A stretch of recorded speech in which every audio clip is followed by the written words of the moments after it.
কাল আমরা তিনজনে মিলেই গিয়েছিলাম দিদির বাড়িতে। আর কালকে রবিবার ছিল, তোমরা জানোই যে বিকালের দিকে প্রচণ্ড বৃষ্টি হয়েছে। বৃষ্টিটা একটু কমতেই আমরা তাড়াতাড়ি বেরিয়ে পড়েছিলাম। দিদি অনেকদিন ধরেই আমাদের যাওয়ার কথা বলছিল, ওর নাকি খুব মন খারাপ করছিল। আর তাছাড়া মানুকেও অনেকদিন ধরে আমাদের দেখা হয়নি, আর সময়ের অভাবে তো যাওয়াই হয়নি আমাদের।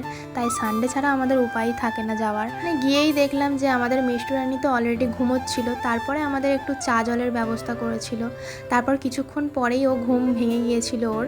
আর তারপরে ওর সঙ্গে তো একটু খেলাধুলা করছিলাম। ওর জন্য চেয়ার, বল, ছোট ছোট যে বাচ্চাদের খেলনাগুলো হয় সেগুলো নিয়ে গেছিলাম। তারপরে ওর পাপা এসে একটু ওর সঙ্গে খেলা করছিল। আর আমার তো সারা জীবনের একই অভ্যেস, কোথাও গেলে রিলস, ফটো এগুলো তো বাদ যাবেই না একদমই। হঠাৎ করেই মুখরোচক কিছু খাওয়ার জন্য মনটা ছটফট করছিল, তাই উকিঝুঁকি মেরে দেখলাম যে একটা বিস্কুট চানাচুরের ডিপে পেয়েছি, তো ওটাতেই কাজ চালানো যাক। আর এদিকে আমাদের মিষ্টু রানীর 8 মাস পূর্ণ হয়েছে, যার জন্য ওর কটা ফটোশ্যুট করা হচ্ছিল।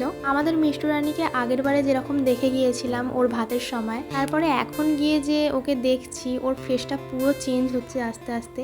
আর এটাই স্বাভাবিক যে বাচ্চাদের ফেস একরকম থাকে না, অনেক দিন পর পর নিজেরাই দেখলে যেন মনে হয় চেঞ্জ হচ্ছে। যেহেতু অনেকটাই রাত হয়ে গিয়েছিল, তাই খাওয়া দাওয়ার ব্যবস্থা ওরা করে দিয়েছিল। আর এমনিতেও আমরা যতবারই যাই ততবারই খাওয়া দাওয়ার ব্যবস্থা করে। আর আমরা যেহেতু দেরি করেই গিয়েছিলাম, তাই একটু তাড়াতাড়ি বেরিয়ে পড়েছিলাম, কারণ রাত্রে যদি আবার বৃষ্টি আসে সেই সময় আসা যাবে না।